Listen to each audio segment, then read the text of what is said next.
નમસ્કાર, હું દેવ Bernard Vishwanath Bernard લો offices તરફથી હું તમને ઇમિગ્રેશન વિશે થોડી નવીનતમ માહિતી આપવા માંગુ છું. સૌપ્રથમ H1B લોટરી પૂરી થઈ ગઈ છે. પહેલા એવું માનવામાં આવતું હતું કે બીજા, ત્રીજા અને કદાચ ચોથા રાઉન્ડની પસંદગી પણ કરવામાં આવશે, જેથી દર વર્ષે વધુમાં વધુ H1B વિઝા આપી શકાય.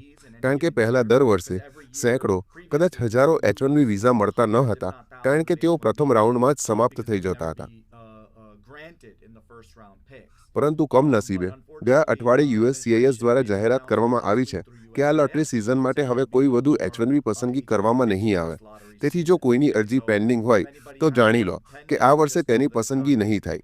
જે લોકો H1B લોટરી સિસ્ટમ પર આધાર રાખે છે તેમને હું હવે વૈકલ્પિક યોજનાઓ વિશે વિચારવા માટે ચોક્કસપણે સૂચન કરું છું, કારણ કે તમારે ખાતરી કરવી પડશે કે તમારું સ્ટેટસ બરાબર છે.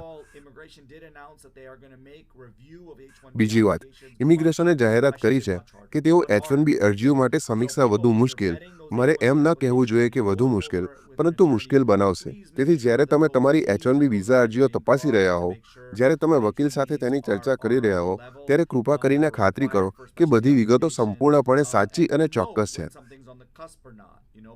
જેથી H1B વિઝા સ્પેશિયાલિટી ઓક્યુપેશન માટે જરૂરી સ્તરના છે તે જાણી શકાય. એ જાણો કે કઈ અરજી મંજૂર થઈ શકે છે અને કઈ નહીં, કારણ કે તે પહેલા જેટલું સ્પષ્ટ કે સામાન્ય ન હોઈ શકે.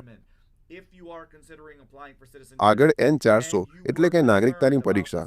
જો તમે નાગરિકતા માટે અરજી કરવાનું વિચારી રહ્યા છો અને તમે નાગરિકતાની પરીક્ષા એટલે કે સિવિક્સ પરીક્ષા વિશે ચિંતા કરો છો, તો તમારે વહેલી તકે અરજી કરવાનું વિચારવું જોઈએ, કારણ કે ઇમિગ્રેશન સર્વિસે જાહેરાત કરી છે કે તેઓ નાગરિકતાની પરીક્ષા વધુ મુશ્કેલ બનાવવા જઈ રહ્યા છે. તેઓ રાષ્ટ્રપતિ ટ્રમ્પના સમયમાં જેવી પરીક્ષા હતી તેના જેવી જ કંઈક પાછા લાવવાનો પ્રયાસ કરશે, પરંતુ તેઓએ કહ્યું છે કે આ પરીક્ષા તે સમય કરતાં પણ વધુ મુશ્કેલ બનાવાશે. તેઓ માને છે કે પરીક્ષા યાદ રાખવી ખૂબ સરળ છે અને તેઓ તેને અમેરિકન નાગરિક બનવા માંગતા લોકો માટે વધુ યોગ્ય બનાવવા માંગે છે.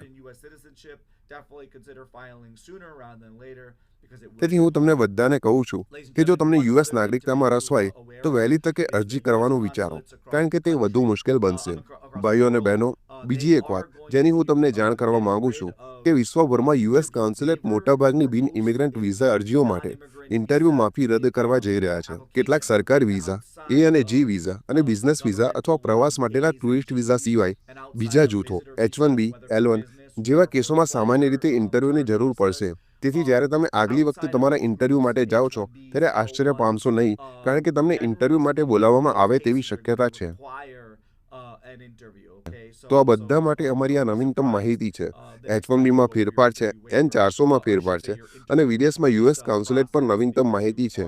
તેથી હું આશા રાખું છું કે દરેક જણ આ ધ્યાનમાં રાખશો. જો તમને કોઈ પ્રશ્ન હોય તો કૃપા કરીને અમને જણાવો. આ ઉપરાંત હું આવતા અઠવાડિયે ભારત આવી રહ્યો છું અને ઓગસ્ટ સુધી ત્યાં જ રહીશ.